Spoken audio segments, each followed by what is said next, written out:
Nobody came to billionaire Daniel Carter's mansion that afternoon. The decorations were perfect. Pink balloons floated gently in the garden, fairy lights glowed softly, and a beautiful cake sat untouched on the table. Everything had been prepared for his daughter Lily's birthday. Yet, the chairs remained empty. Lily sat quietly in her wheelchair, wearing a pink dress she had picked herself weeks ago. Her hands rested in her lap, and her eyes kept drifting toward the garden gate. Every few minutes, she asked softly, "Daddy, are they coming?" Daniel forced a smile each time. "Of course, sweetheart, maybe they're just late." But deep inside, his heart was breaking. Daniel Carter was one of the richest men in the city. His name commanded respect, fear, and admiration in boardrooms across the world. Yet none of that mattered now. Money couldn't erase the silence of an empty birthday party. Lily had been paralyzed from the waist down after an accident 3 years earlier. Since then, everything had changed. Friends stopped visiting. Invitations were politely declined. Parents made excuses for their children. Some felt uncomfortable, others simply didn't want their kids around. Sad situations. Daniel had invited dozens of children, classmates, neighbors, even distant acquaintances. He spared no expense. Still, not a single guest arrived. As the clock ticked past the party's start time, Lily lowered her gaze. "It's okay, Daddy," she whispered.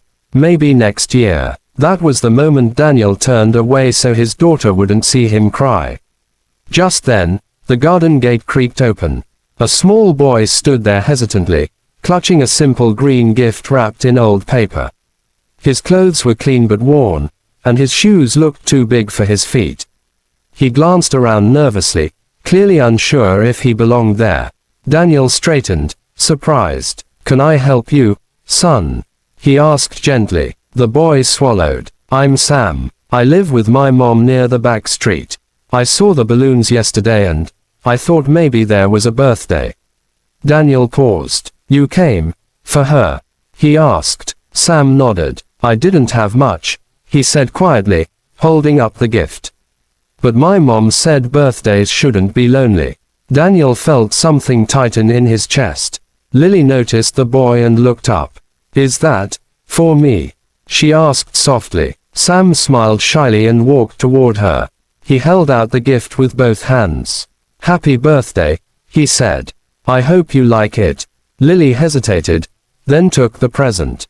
When she opened it, inside was a small handmade bracelet, slightly uneven but colorful. Her eyes filled with tears. "I love it," she whispered. For the first time that day, she smiled. Something magical happened in that moment. Sam didn't treat Lily differently. He didn't stare at the wheelchair or look uncomfortable. He sat beside her on the grass and started talking about his dog, his school, and how bad he was at math. Lily laughed, really laughed, for the first time in months. Daniel watched from a distance, stunned.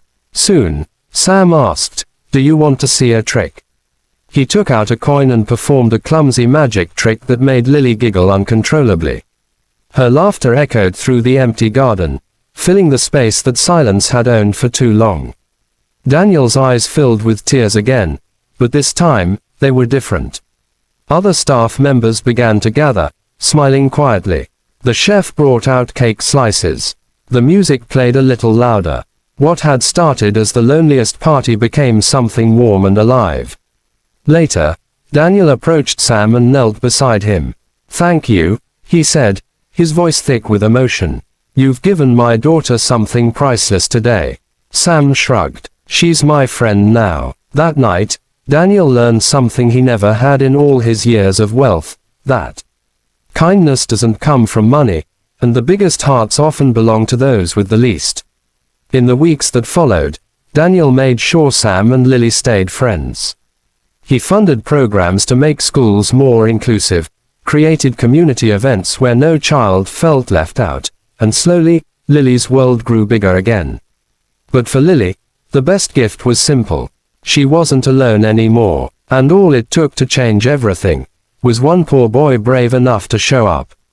"If you want, I can also provide,"